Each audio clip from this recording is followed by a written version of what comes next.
As being recorded. All right.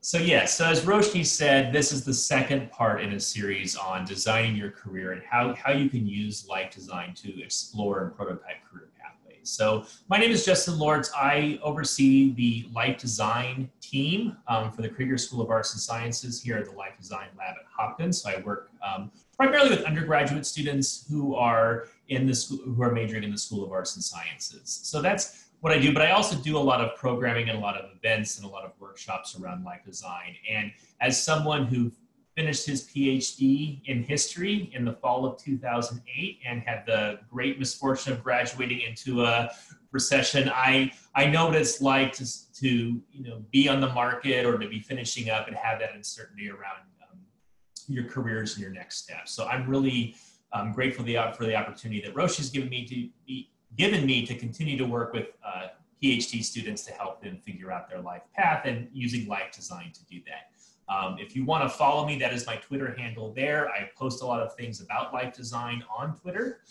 so please follow me there.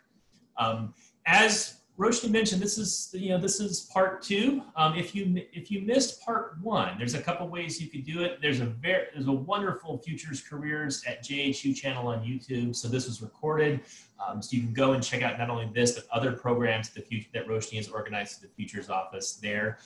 I also though run a blog, Education Design, and I actually wrote up part one. I'm someone who really enjoys actually the genre of self-help, the genre of life design, and reading through these activities and doing it. So if you're someone who prefers to read through activities and do them in that manner, check out my website. There's both those ways that you can catch up on what we've done. So if you want more depth. But very quickly, I just want to review what we talked about in the first part. And if you have questions or just want to ask, feel free to let me know and just unmute yourself and ask. I'm happy to.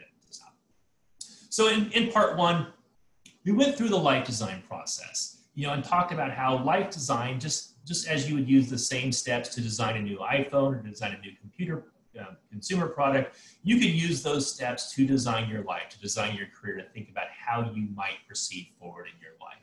And you would go through a series of steps that accepted the reality that you're living in, the reality of the job market, the reality of COVID, that empathize with yourself to understand yourself, your values, your interests, your goals.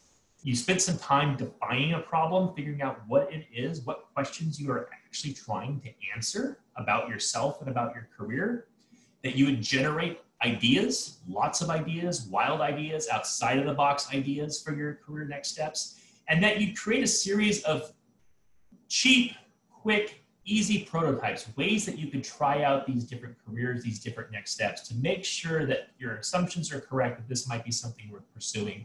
And you would do all of that before the test phase, before the internship, before going out and creating a resume and a cover letter for your dream job and app. So you'd go through this process.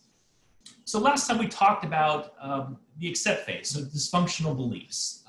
Having been a doctoral student myself, having worked with PhDs for quite some time, I know that many of us are held back by certain ideas what designers might call dysfunctional beliefs. These are ideas that might be widely held or perceived as common knowledge or as truths, but are in fact untrue. They're unhelpful, they're ungenerative.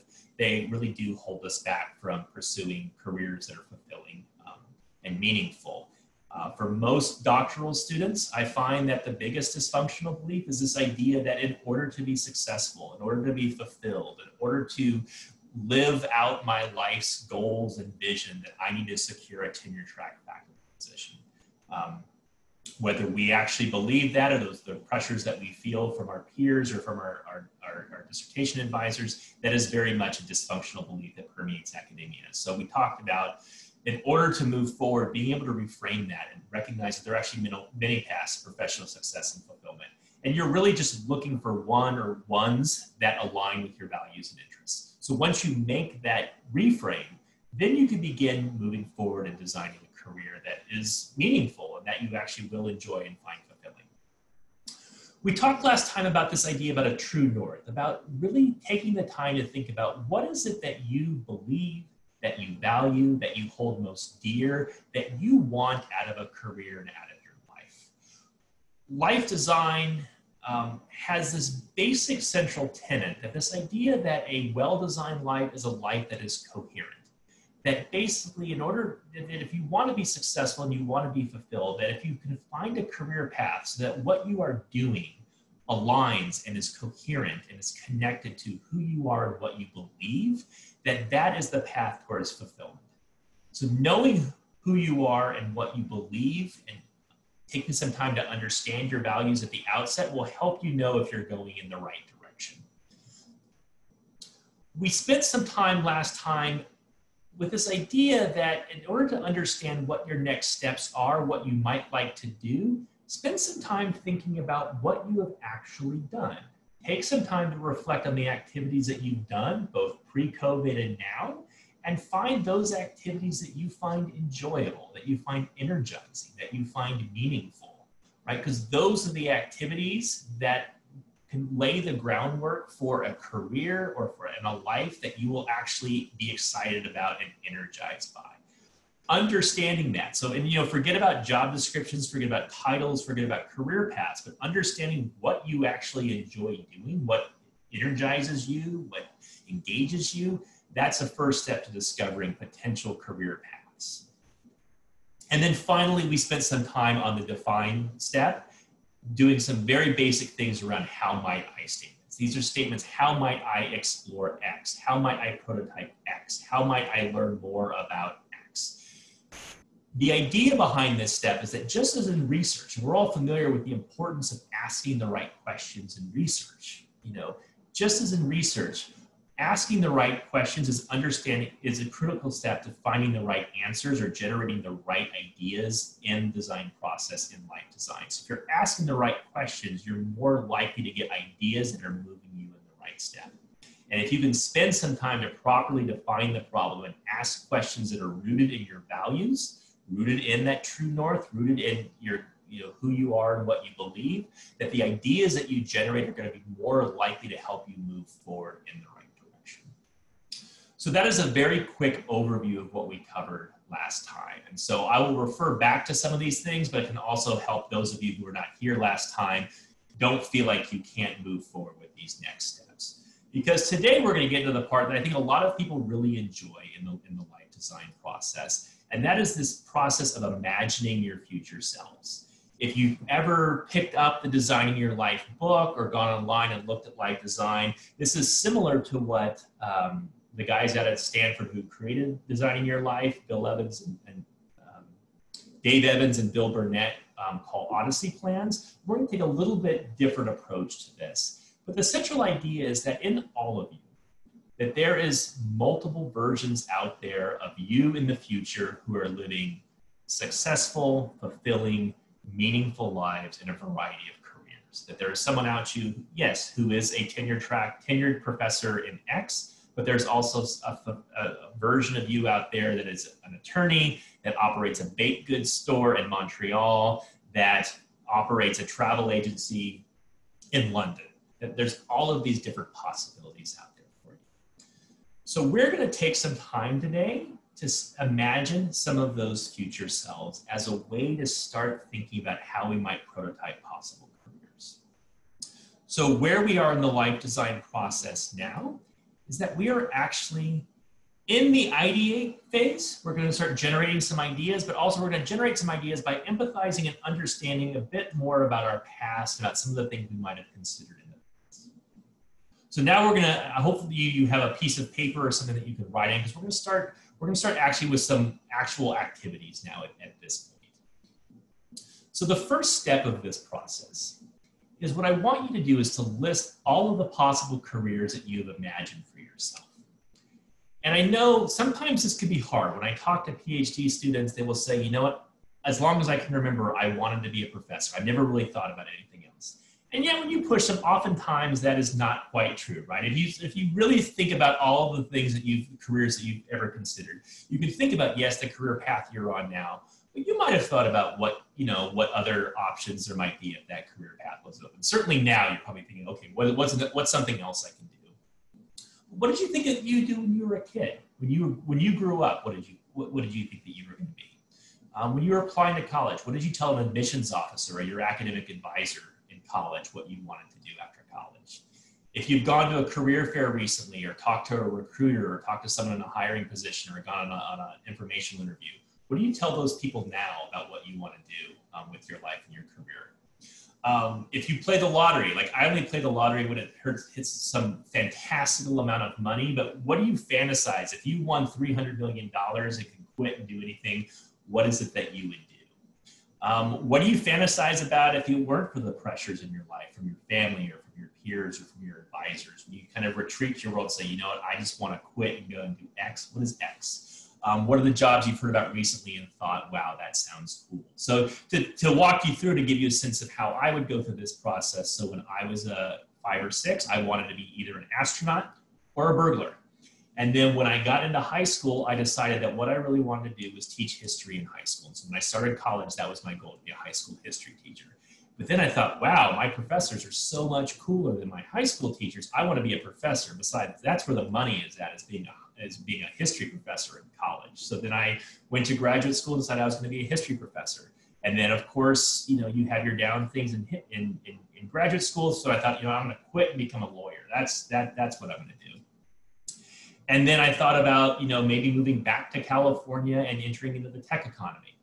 And then I thought about, you know what, I really want to travel. And so I'm going to find a job that allows me to travel and work overseas. And then, you know, after a bunch of different things, here I am as a life design educator, a job that actually didn't exist as of a year ago. And so here I am in this role. But even now, I still continue to play the lottery and fantasize that if I did win that jackpot, that I would quit it all, move to upstate New York and become a barista and get a bunch of tattoos. So those are, if I had to generate this list, that's what I would come up with. And I'm sure most of you could come up with something, similar kinds of things as these jobs that you've considered in your life. So what I want to do right now is just to give, before I go to this next part, if you're still finding trouble doing this, there are really good websites out there. Imagine PhD is one of them. This is for humanities and social sciences. There are similar ones for in STEM and engineering that list careers and jobs. I don't use these too much. I'll refer to them again, but if you're like, I still need help generating ideas, this is a good time, you know, to go back and revisit this activity and check out websites like Imagine PhD. The PDCO website over in East Baltimore has good options for STEM fields. So if you want more ideas, do that. But for now, let's just go with what we have. And take 3 minutes and just list out all the possible careers and lives you've imagined for yourself, all right? So I'm gonna play some music and then I will set the timer and we can go.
So hopefully that you were able to generate some ideas. Hopefully that you had at least more than 3 or 4 or 5 ideas to choose from. Hopefully you generated a lot of ideas, even those that are crazy.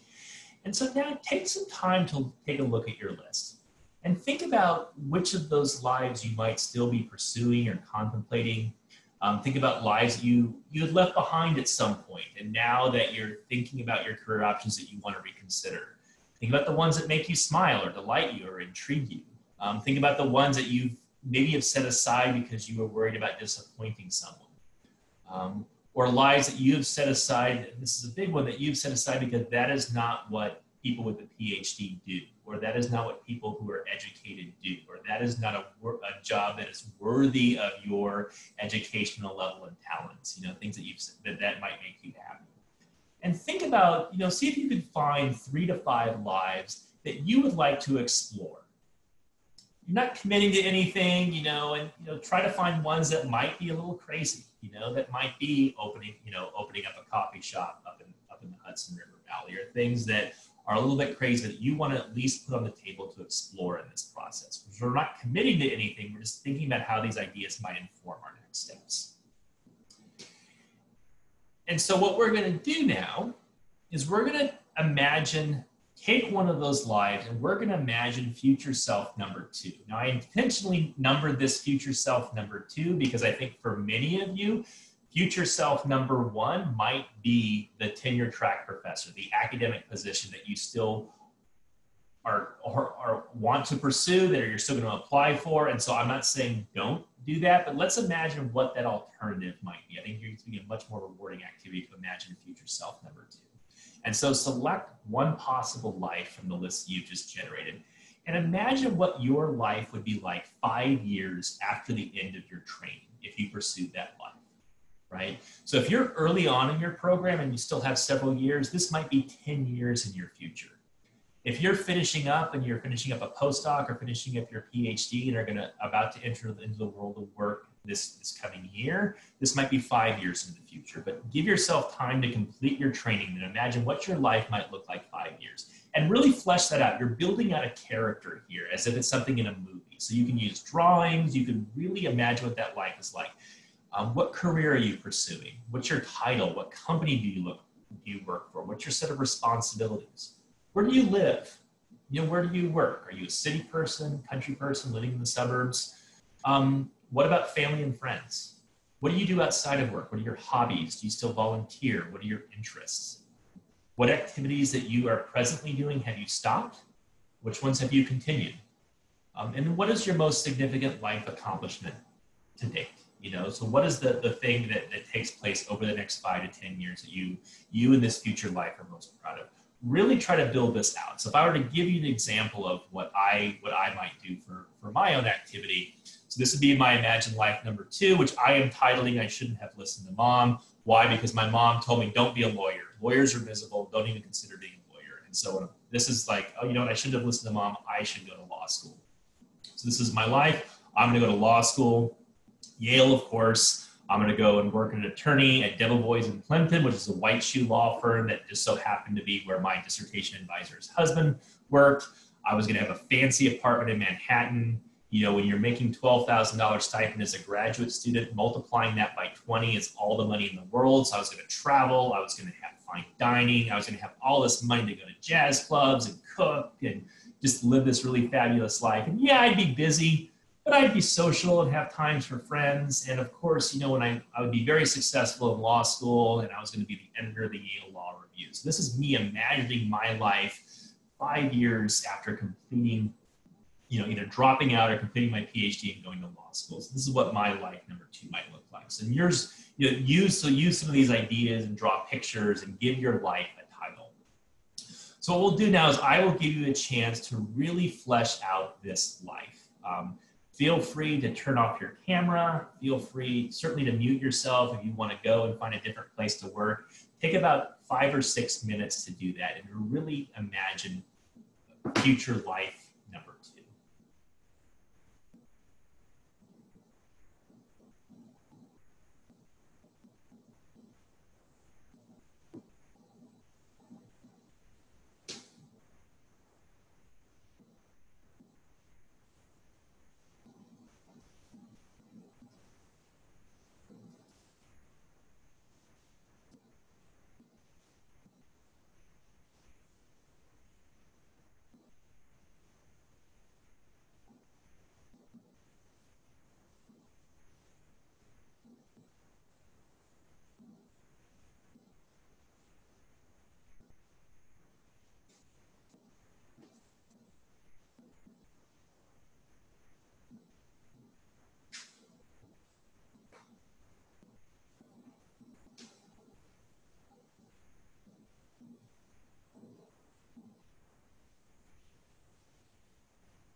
couple more minutes and really think about some of the things that aren't career related. Like what does your life beyond the career look like? You know, where you're living, what you're doing, how you spend your free time, the other things that might give yourself energy or help define your life. Don't just focus on the career aspects.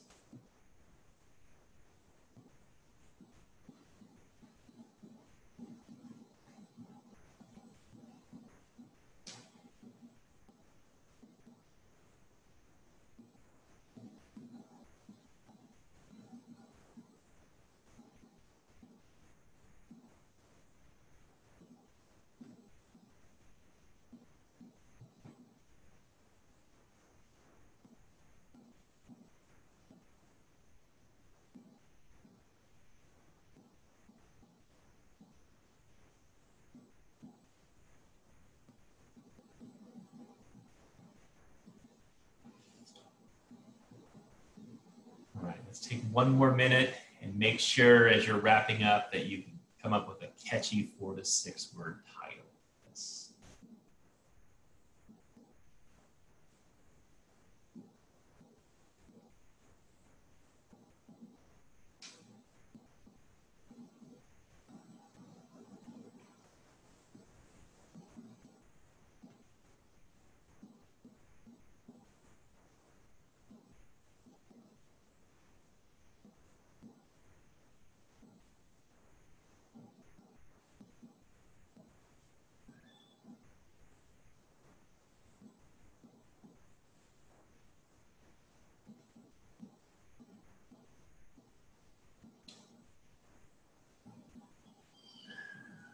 Okay, so hopefully that process went well, that you had it was enjoyable to imagine a future successful, fulfilled version of you, and to really flesh out and sketch out what that life might look like and what you're doing and where you're living and what you do in your free time and what that life might actually look like with all of its accomplishments and successes. So now that you've sketched out this life, this future self number 2, I think it's helpful to step back then and reflect on coherency. To think about, is what you just sketched out, this version of you, does it align with your own personal true north? And so if you didn't do the worldview and workview activities last time, don't worry about it, but just take some time to think about whether this life aligns with the values that you would articulate, the things that you find important in life, the things that you find important with work. Is there alignment? Are there things that are not in alignment? Are there things that you can change either about this life or about, that you could change about this life to make it more in alignment with your values? Are there aspects of this life that now give you pause? Do you want to reconsider, did this sort of challenge some of your values? It's good to do this now because very often we imagine a life for ourselves. And then we don't think about, does it align with our values? We are someone if you're someone who has a partner and your relationship is the most important thing, and you're imagining a life that's going to take yourself 2,000 miles away from your partner. Or if you're someone who, I know people who feel most alive when they're on the water. And then does it make sense for those people to leave their life here on the East Coast and take a job, no matter how seemingly great, in the Midwest where the nearest body of water is, 3 hours away? So think about, does this life that you're imagining align with your values? And if it doesn't, there's quick changes you can make. Go ahead and make those changes now. If you want to build on this life in the next step, right? And so take this life, and we're not gonna have time now to do this, but if after this workshop, if you wanted to continue with this, continue to sketch out your different lives. Continue you want to have 3 or 4 of these, at least 3 of these to choose from as you're building out some of these ideas. One life can be the life that you're pursuing now. One life can be, professor of X at an R1 institution. Great, keep that. You actually want to explore that life. It's important to do that. One life could be the one that you just generate, something that you're actively considering or pursuing or see, as right now might label plan B, but might actually end up being your plan A. And then try to find something that's really wild or out of the box. You know, whether it's something that you're going to go and be a busker in Asheville, North Carolina, great, put that on there. Put those things that are seem crazy and are far-fetched and are probably not going to happen, but will at least give you a possibility to explore them. And really build them out. And what I would encourage you, as best as possible, try to sketch out lives that are as different from each other as possible. Certainly don't do the, I'm going to be a literature professor at R1 for life number 1, and then my alternative is to be a literature professor at a small liberal arts college at life 2, and then maybe for the wild and crazy thing, I will work as, you know, a librarian. Those are all pretty similar, right? So really stretch yourself, you know, after this and try to sketch out lives that are different. Really go broad. Don't worry about inhibitions or that voice in your head saying, well, that's not really practical. How are you going to live up with that? Just try it out.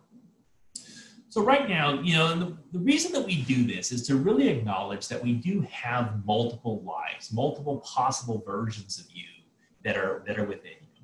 And then if you could just imagine these lives, take that 6 minutes to sketch out a life and imagine it, you could immediately check for coherency to see whether this life that you've been contemplating really does align with true north and your values. If there's a disconnect right at the very beginning that can't be resolved, that's helpful to know before you start going out and doing informational interviews and applying for jobs. And then it allows you, and this is the reason why we do this, why we imagine that life 10 years out, because if you can imagine your future possible life, you can now go out and seek out others that are living that future life here in the present.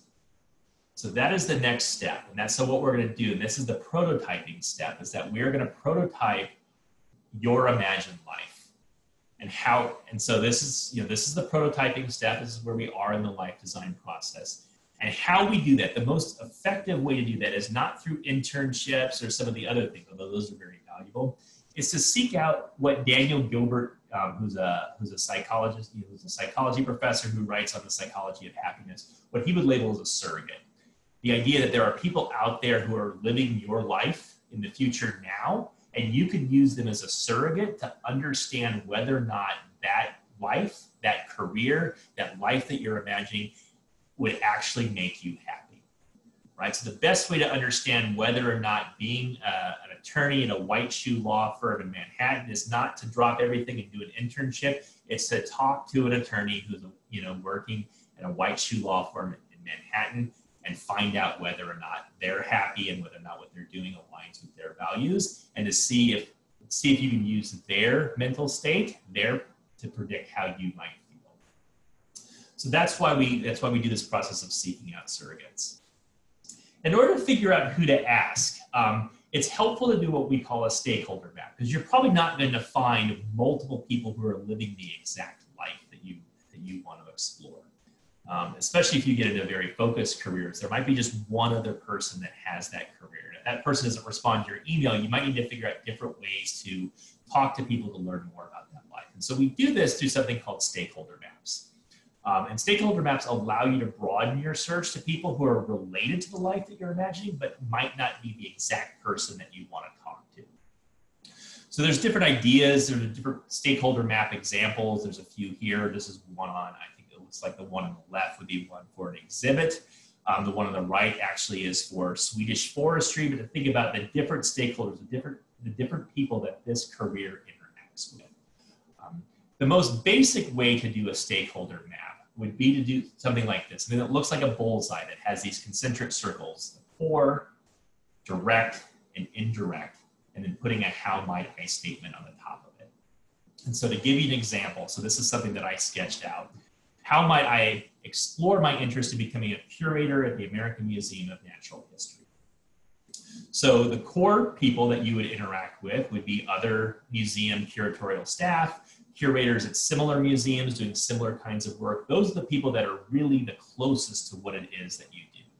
But then a curator has all sorts of direct contacts, direct stakeholders, other scholars, museum donors and trustees, other people that might work at the museum but not in curatorial roles, museum patrons that you may or may not interact with directly.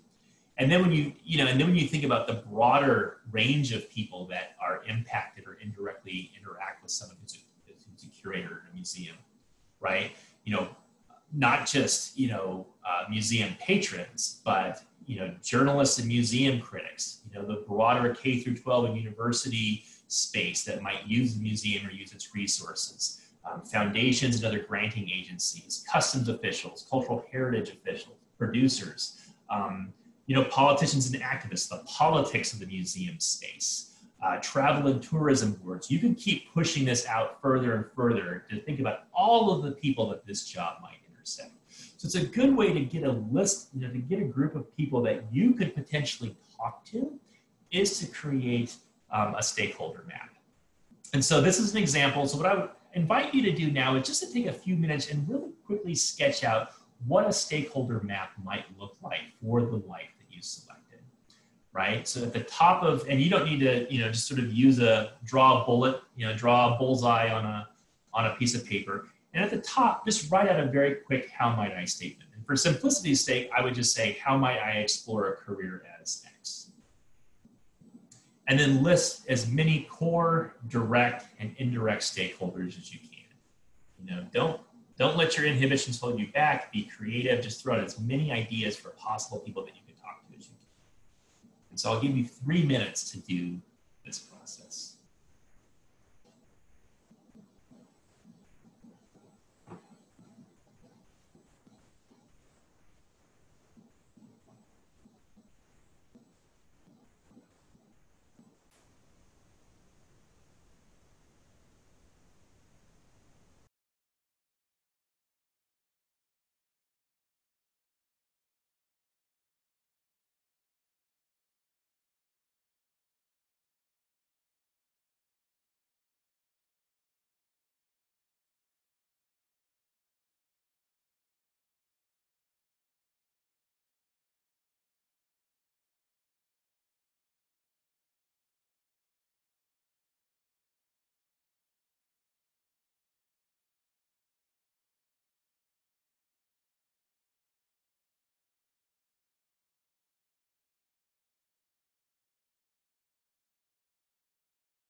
Right, take it about another minute. Just keep putting down as many people as you think might intersect with this, and be really wild and crazy with this. You want to generate as many possible ideas as you can. You're not going to contact all of them, but just good to sort of see all the people that this job engages with.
All right, so why don't we, hopefully you're able to generate a lot of ideas, and we can kind of think about the next steps and how we make use of these maps. And I should say right now, as we were doing that break, I got a warning that there's a tornado coming through Baltimore. So if I get cut off, just know that that's why, and I'll try to get back on as soon as I can. So now that you have a list of possible people that you could talk to, who you might talk to, Now we can think about where you might find them. And this is where these virtual communities come in place. You've heard like, oh, you need to be on LinkedIn. This is where these virtual communities can be really helpful. How do you find people to talk to? So this is not a LinkedIn workshop. There's some really great resources on the PHutures YouTube channel to look at. But a few resources that I just want to highlight. So OneHop, the mentoring platform for Hopkins students. It's an excellent way to connect to alumni who are in a whole range of fields, and they are there to help you and to serve as mentors and answer questions. LinkedIn, of course, is great. Roche has done some amazing work on LinkedIn. There's some great resources on the PHutures YouTube page.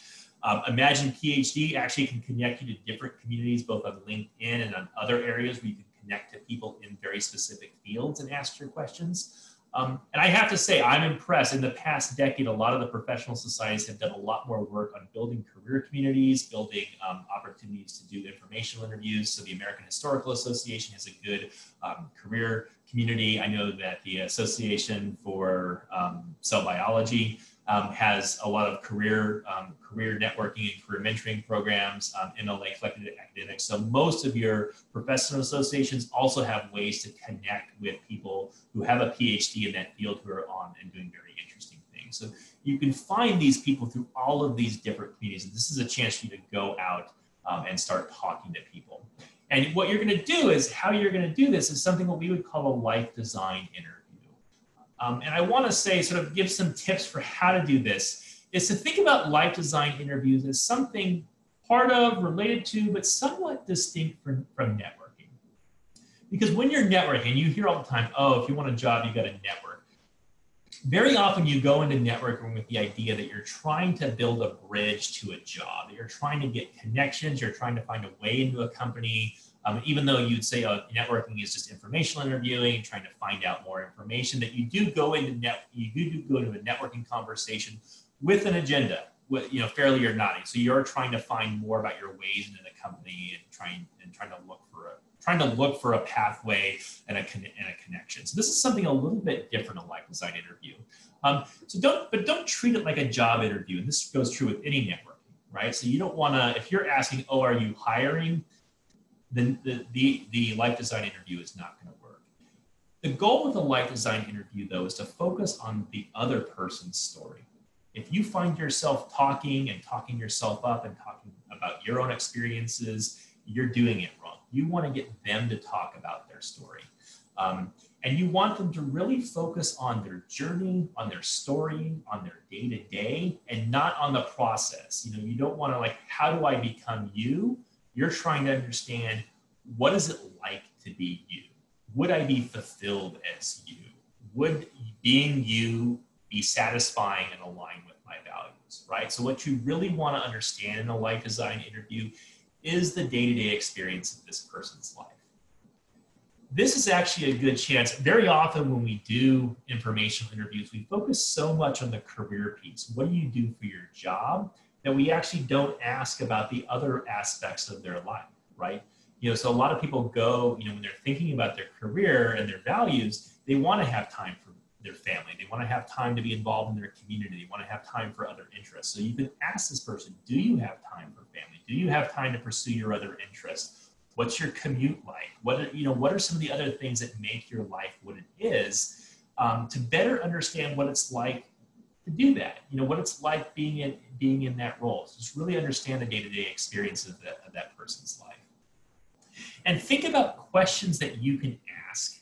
And we're going to take some time, after this to sketch out these questions. But what questions can you ask that will help you understand if this person's career in life aligns with your values, with your compass?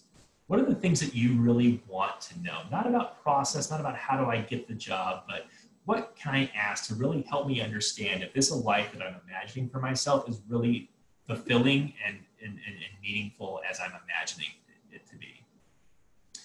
And then, you're not always going to have a chance to talk to someone who's in the exact life that you're imagining. So if you're talking to a stakeholder that might be outside of the core circle, someone who interacts directly or indirectly with someone in this role, think about the questions that you could ask that would give you a different perspective or give you insight into the career that you're interested in learning about. I know for me, I realized that I did not want to be a lawyer, not necessarily by talking to other lawyers, but for a summer I spent as a legal proofreader in a law firm.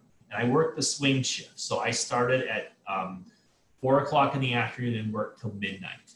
And I can't tell you how many junior attorneys I saw handing in work at 11 to be proofread at 11 o'clock at night. They were finishing up their day at 11 o'clock at night. And so when I saw these sort of haggled attorneys coming in, clocking out at the end of the day at 11 o'clock at night, I'm like, yeah, this is not for me. So you can talk to other people and think about the kinds of questions that you might want to ask that would give you some unique perspective and insight and help you better understand the role that you're doing. And so what I want to give you time to do now, so you have something to hold on to when you leave here, is to think about the questions that you might ask of someone on your stakeholder map. So take a look at the life in front of you and think about what are the 3 things that you would want to know about this life to know whether or not it aligns with your values, that it aligns with your compass. So what are 3 things that you want to know whether or not this life aligns with your values?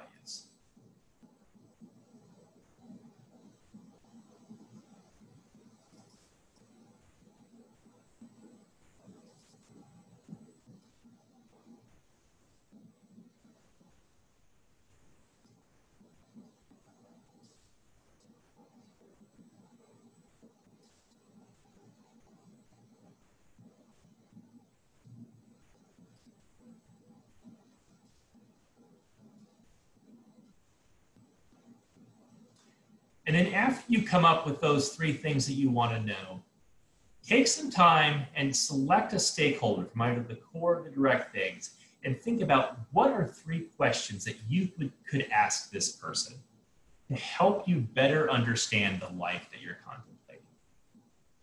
And so if you want to throw out some of these questions in the box just to give others some inspiration, we can start generating some possible ideas in case we get stuck. Roshni's thrown some out already. What inspires you? What does work-life integration looks like? Do you have time to stay with your family? What are some other questions that people want to throw out that might be helpful?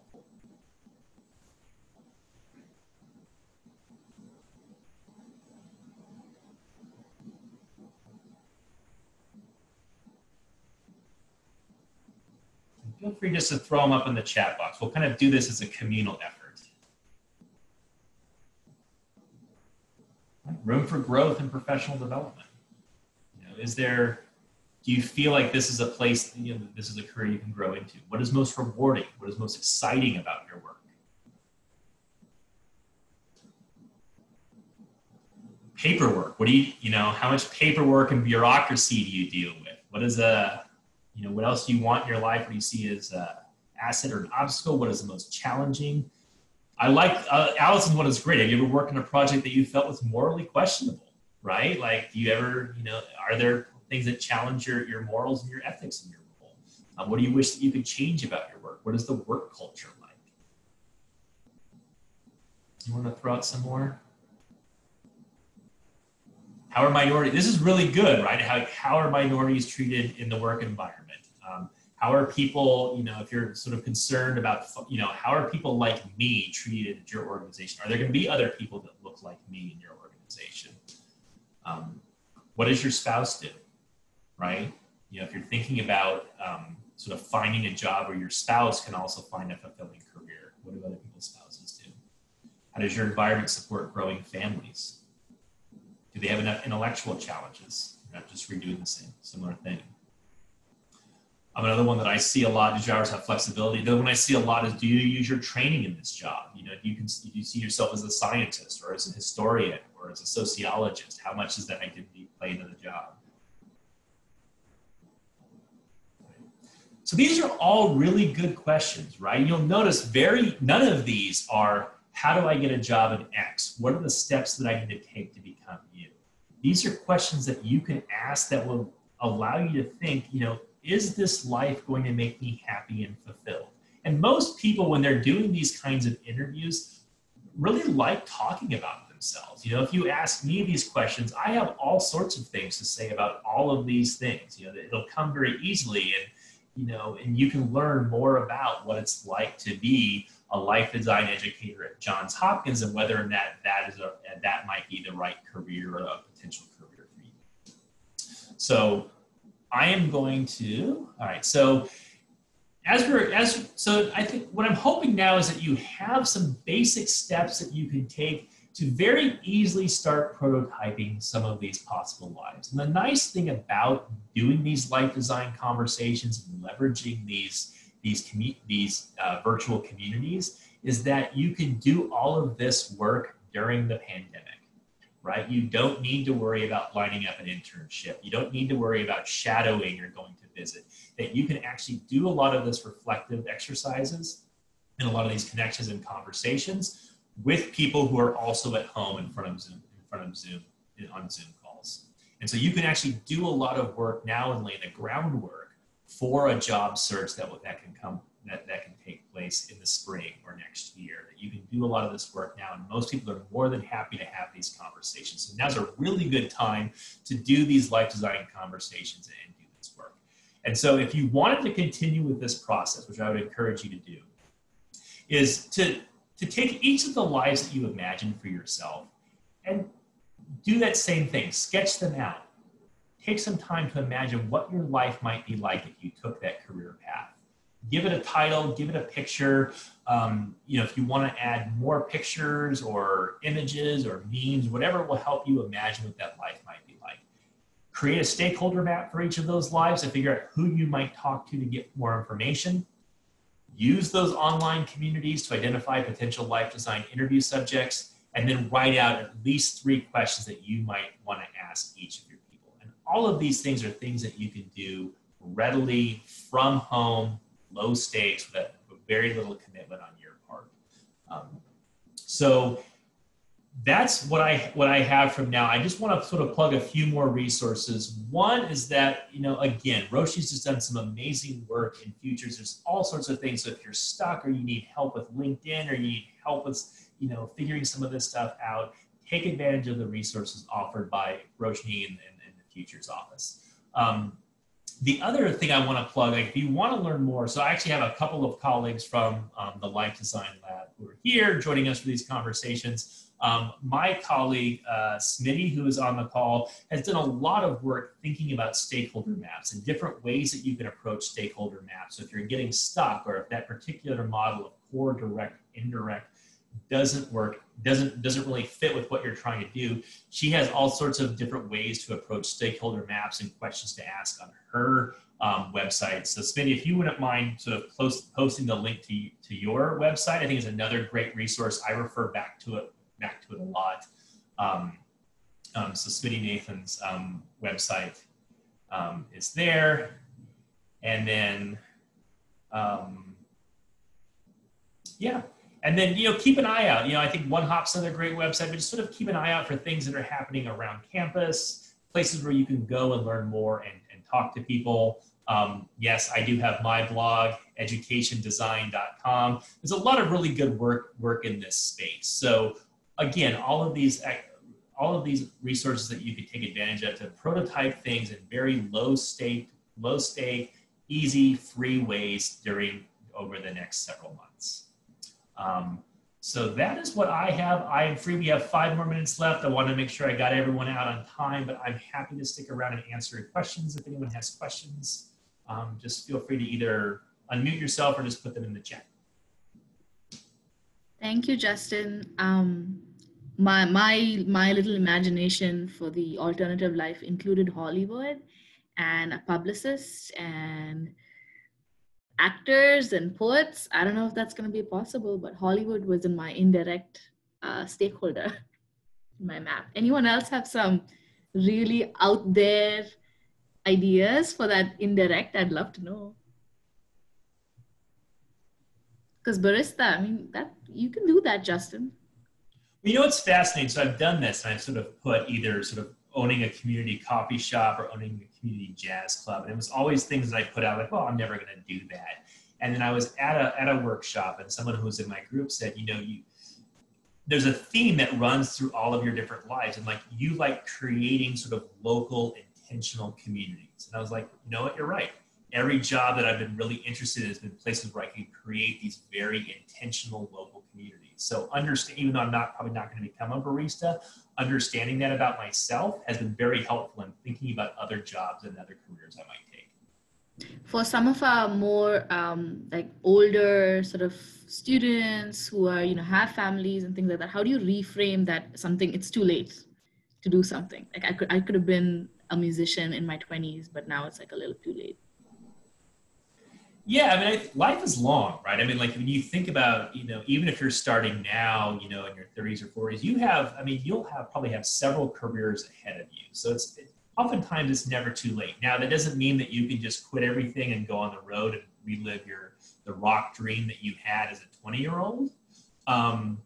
But, you know, I have a friend of mine that I used to work with, and he's a high school principal, but he used to be a rocker back when he was in the 20s. He was part of the Seattle grunge scene, decided that, you know, he needed to clean his act up, have a family, sort of became a principal, but realized when he was in his 40s that, you know, he missed that part of his life. And so he got the band back together. And yeah, they're not in Seattle and they're not traveling around the country, but they're doing enough where he's still continuing to satisfy that part of his life. So I think there's a lot that you can do. Your career doesn't have to be the only place where you find fulfillment and meaning. There's a life beyond the career. And so think about, there might be things that you want to incorporate back into your life that are more creative, that are more adventurous, that are different. That you can do on the weekends, that you can fit into your life, and maybe that gives your life more fulfillment and more meaning in a job that still allows you to support your family, or so that it still aligns with your values and your family's values. Yeah. Interestingly, I had traveled